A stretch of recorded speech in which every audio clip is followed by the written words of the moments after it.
What is tonight? The Game 2 Eve. Take note.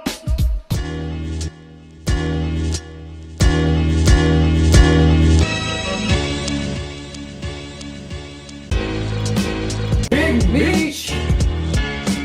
We're here. I'm at Alex. It's different this time. What's up, guys? Game 2 Eve. We got Game 2 tomorrow night. And where are we going? To a watch party with Omni fans. Yeah, shout out to Jazz and Jen. All the Knicks fans that are going to be there. Mustang Harry's. If you guys are available to come, you should join them. Right? Yeah, yo, if you're out there, check them out on us. Instagram for the link. It's OMNI fan. And we're going to go there tomorrow night. I think it's going to be hella exciting.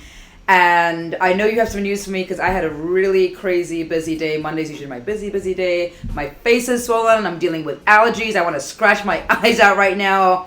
Any of you guys that are dealing with allergies may know what I'm talking about. But Josh Hart, who was a huge part in the game, in Game 1, and he's now injured. He might be. Too bad, but he's injured nevertheless, so he may not be playing tomorrow night. Brought it up, Josh Hart. It's a thing on everyone's mind. In this video, guys, we're going to break down everything to consider ahead of Game 2. How can the Knicks get a victory on the road in Cleveland? Could you imagine 2-0 on the road? Yes, I can imagine it because I'm envisioning already that we could get Game 2. We could get Game 2. Big factor is that Quickly did not have a good game on his first night. Didn't. And I can't see him having back-to-back bad games. Yep. I can't see that happening. So if Quickly steps up, thing is, Josh Hart, who's a great clutch player for us. Closes every game. Great facilitator, great defender. So him not being in the game is going to affect us a lot. Also, Cleveland is going to adjust to what they saw happen. What night was the game? Saturday night, sorry. So Cleveland is going to adjust to what happened Saturday night. So what are your predictions for what's going to happen in this game? Well, let me peel it back a little bit. So, we beat Cleveland by 4 points, lead most of the way. A lot of chatter in the days preceding the game tomorrow.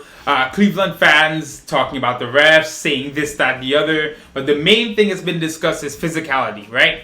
I'm going to give myself some props. Maybe I'll edit this into the video. When I went on Jay Ellis, shout out to Jay Ellis, Nick of Time.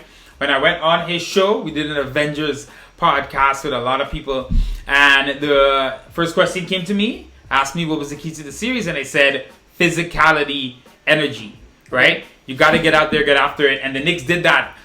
And Cleveland are talking about adjusting. Okoro's talking about it, right?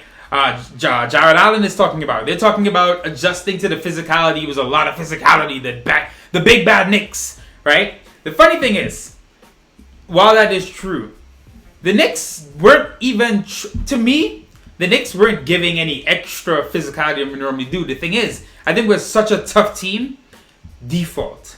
Not hyped up to be a tough team, or we just are a tough team. Right. So, and we play physical regardless. So, when a team that's not physical, Cavs are a bit more of a finesse team, right? When a team that's not physical tries to play physical with a physical team, usually the physical team enjoys it. Because we want to play physical anyway. Right. So you want to fight back now? All right, let's go. Right. So there's a lot of talk from the Cavs side about, we're going to really execute it, push harder, and get after the rebounds. Again, yes, you can get after the rebounds with effort, but the Knicks aren't just an effort team. They're not just a team that's good because of effort.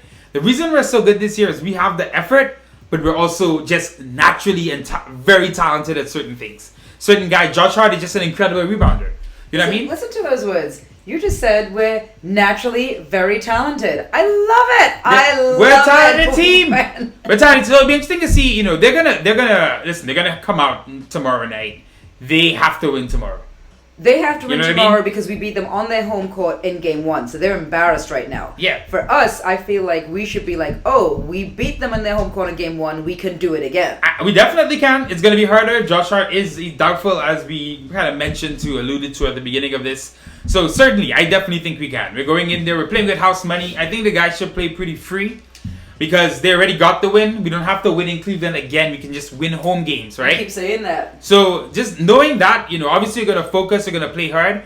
But go out there and just enjoy the game. We've been playing like a good team all season. The guys are flowing. like you said, quickly expect much more from him. Quentin Grimes, I think he's going to get way more active from the 3-point line. I really want to get him going, especially if Josh Hart doesn't play. Right. Grimes is probably the guy who plays the most. Right. What I'm interested in is if you see Deuce tomorrow night. Right. Because Deuce is an excellent defender. Right. Deuce can help in some minutes on Garland and Mitchell without losing too much offensively, depending on when you do it. If Quickly's out there, you can make that work. RJ Barrett, right? I liked what he did on defense in the first game. Shooting still an issue. And a couple plays where I feel like he didn't hustle enough. I feel like his heart is in the right place, but sometimes just got to give that little bit extra effort. RJ, good facilitation as well, 6 assists. But we probably need more than 7 points in this game. Yeah. Because I expect Cleveland. Yeah, RJ, we need more than 7 points for the game. The comments. We're in the playoffs. The comments always bring up, tell mom to lay off RJ. Tell mom. I want to. Like, I really seriously want to. But come on, man. We're in the playoffs. I feel you. So we're going to need some more from him. I'm excited to see what Brunson can do in game 2. Brunson, foul trouble to kick things off, right? Second half scores like 21 points. Clutch late. They're going to give him different coverages. Let's get to some of the videos real quick. So first one I want to show. So I'm going to read it out to you if you can hear it. Yeah, he's he's Isaac Okoro on defending Jalen Brunson. He said, I'm talking to the ref, trying to let them know that some of the antics he might do. Nodding your head back, falling on the ground when not a physicality is used on you. In today's game, a lot of players do that to get a free throw. So, hold on. LeBron. I mean, but regardless, Jalen Brunson had 4 free throws in the first game. Right. It's not like he was out here getting all these free throws and killing us because of it, right? Right. I'm not going to say that Brunson doesn't know how to draw a foul. Right, that's part of the game, right? But chill, Cleveland. Chill. So, like I said, a lot of talk about physicality, but I'm not worried. I'm like, fine. I'm happy to bring it on. Have you seen Julius Randle? That dude wants to fight. He's probably going to say something. He's tough. He's tough. He's a tough guy. And he's supposed to be tough. Look at his size. Look at his body. He's supposed to be able to be tough. Evan Mobley's not ready for him. Not yet. But we'll see. Cavs will adjust. Like I said, I expect both teams to play better. I think there were some playoff jitters there to start things off. But, listen, Knicks are playing with house money. As much as I really would hate to see Josh Hart miss the game tomorrow, it's probably better that he does and come back on Sunday. Friday. Friday's our game that we're going to. Yes. Sorry, I'm all messed up today. It's all good. All good. Log me. I'm sorry, but so I think it is better to take the day off tomorrow, rest up till Friday, and get 100% Josh Hart, right? Yeah. If we lose the game tomorrow, listen, I do not want us to lose, but if there's any game in the series that we can lose, it's game 2. Right. Every other game, including game 1, is more important than game 2. Because we got the win in the first game, we drop the game tomorrow, we can still come back to the Garden and win 2 in a row. Yeah. Remember, over the season, so far, we are now 4-1 against Cleveland. Right, exactly. We beat them. The first game was a loss. Kevin Love scored 8 threes. He doesn't play for Cleveland anymore. Right. I think they could use him in the series for his defense and shooting. Even though he's old, Kevin Love always killed the Knicks. So he's gone. And Evan Fournier was starting that game. Derrick Rose was playing that game, as I mentioned before. Right? It's a totally different team. And so I know, even internally, the Cavs are a little panicked. And they're like, we haven't beaten this team in a while. Yeah. Right? And their crowd is going to be expected. I want Julius Randle to come out tomorrow night and do the thing he loves to do on the road in the first quarter, where he just starts throwing up threes and just scores like 4 threes in the first quarter. And then you just hear silence. You know what I mean? He just kills the crowd. I want to see us kind of come out tomorrow night more comfortable and just knock them in the teeth again and kill the crowd. I want us to take a bigger lead in the fourth quarter because it's so hard to watch this team play well, have a nice, comfortable-ish lead through the entire game, and then watch the other team pull back up and even out the game when it's 2-3 minutes left, right? So, and it makes me so nervous to watch it. So I really would like to see us play. I don't even care. Actually, I prefer if we're sort of neck and even for most of the game, and then somewhere mid-fourth quarter we take that leap. You know what I mean? Because it just feels more comfortable to watch the game like that. But it's the playoffs, so it's going to be exciting. It's probably going to be another exciting finish. And I'm really hoping we can pull this one off tomorrow, man. It would be great to see us sweep Oh, the Cavs. I mean, that would be fantastic. I don't think that's going to actually happen. Maybe, what did you tell me about the gentleman's sweep when they win one game? And then you win four? So we won the first one, like you said. If the Cavs win tomorrow, the thing is, if the Cavs win tomorrow, the series is even again. Yeah. So even though you might be like, oh yeah, we won the first game, the series is still even. It's still 1-1. So it would be great for the Knicks to take this opportunity to get the win tomorrow in Cleveland and then come back to the Garden on Friday feeling hot, feeling ready. Friday night Knicks. I would love it. Do you understand to see that? What the Garden is the surrounding area? The city is going to be on fire. When we get to the Garden on Friday, when we get to we're going to get there mad early. It is going to be pandemonium. I'm telling you right now, I have a feeling the Knicks fans are going to shut down in front before the game. Oh, yeah, I could definitely see They're going to be in the streets. They're going to be chanting. And especially if we win the game tomorrow. Oh, boy. Then they're going to come out like, yeah, we got this. Listen. I don't want to get ahead of myself. A couple of quick things. A lot of injuries around the playoffs right now. Right. Got Knicks fans a little bit excited. I don't want to say it. I'm not going to say any of the things we've been allegedly talking about on Twitter. Well, I called you on Friday night on my way back home, on my way back into Brooklyn, and once I saw the Heat made it through, and I asked you, they're gonna play who? The Bucks, and I was like, oh, do you think the Heat could beat the Bucks? And you said to me, absolutely not. Obviously there's Giannis there, and you said that the Heat just don't have that team.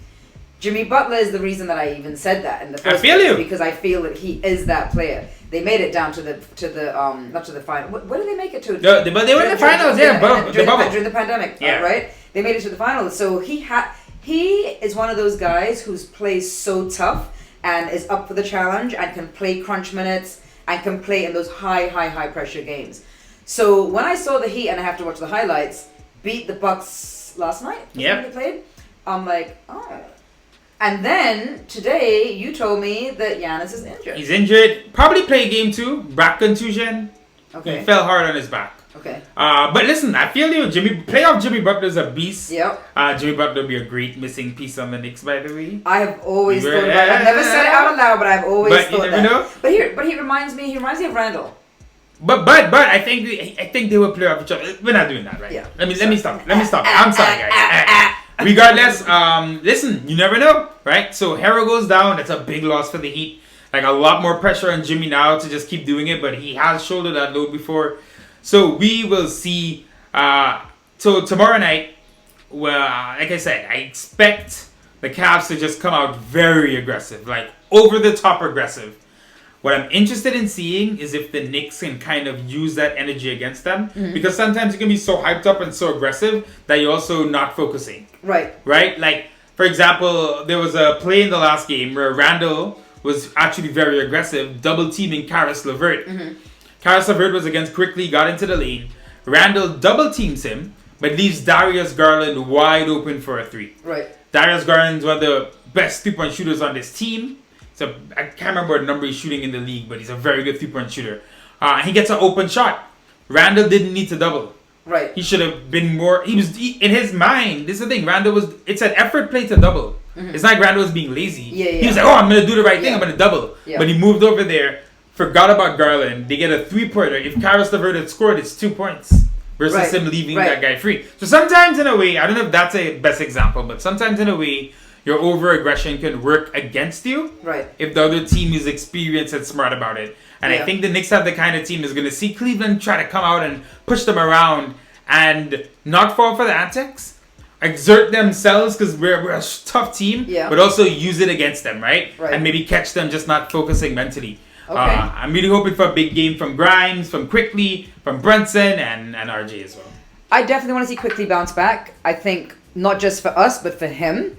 Because he knows, the kind of person that Quickly is. Yeah. Yeah, we know Quickly. No, we don't. But what we see of him, I definitely think that game would have affected him to the point where he's like, nah, I can't come out like that. I can't do that again. Next game. He wants to prove himself as well. He's been playing great all season. Yeah, I know. Especially towards the end of the season. He's playing fantastic. So he definitely wants to show that he can still do that. And more importantly, that he can do it in the playoffs. Yep, indeed. Shout out to Alex Wolf. editor-in-chief of the Strickland. He mentioned this on their pod, on Locked On Knicks, actually. He mentioned that with Brunson going out early in the last game due to foul trouble, in a way, even though Quickly has been playing with the starters, his rhythm was kind of off. Because he came in way earlier than he normally would. Right? And maybe, just maybe, under the playoff atmosphere, that little change, which he's not used to, kind of threw him off a little bit, and then it just got, worse. You saw Quickly passing the ball up and he had some chances to shoot. Yeah. He missed a couple, and what's different about playoff Quickly compared to what we saw in the regular season, one game, yes, is that in the regular season, he'll keep shooting. Right. But I think in the playoffs, he didn't, he maybe felt like, I don't want to be out here just missing. So he didn't feel as confident. Didn't feel as confident. Right. Didn't want to make a mistake, wanted to make the right play, so he started passing. But I think, he said as himself, Quickly's been incredible all season. And the Knicks are going to take game 2, guys. They're taking game 2. Let's go! Josh Hart, last thing, because we didn't talk enough about Josh Hart. Right. Huge loss. Yeah. We don't have him. Yeah. He was the second best player in that first game. Right. You know what I mean? And Josh Hart has been the guy for us. So let's see if the young guys can step up. Like I said, looking forward for big games from the kids and hoping Grimes. I think Grimes will be good. Okay. Grimes giving us 25 or something out the blue. Yeah. That'd be nice. I hear you. See you, Omni fan, tomorrow, and whoever else shows up there for the watch party. And let's go, Nick. Let's get game 2 in Cleveland and bring it back on home for Friday night. Knicks. Let's do that indeed. Peace, guys. Peace.